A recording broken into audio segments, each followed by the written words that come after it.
ఎటు చూస్తున్నా శుభ శకునాలు కనబడుతున్నవి కదా.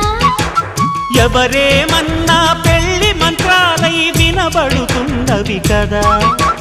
ప్రేమ గీమ స్నానం చేసి పెళ్ళాడేసే వేళయింది. ప్రేసి కాస్త పెళ్ళామయ్యే ఆసు ముహూర్తం వచ్చేసింది. కళ్యాణ వైభోగంతో కన్యాదానం కాని అబ్బాయి.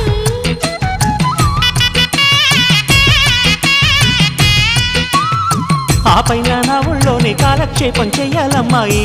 చిలకల హాయ్ లైలా ప్రియురాల వెయ్యి నా మెడలో వరమాల. పిల్ల కళ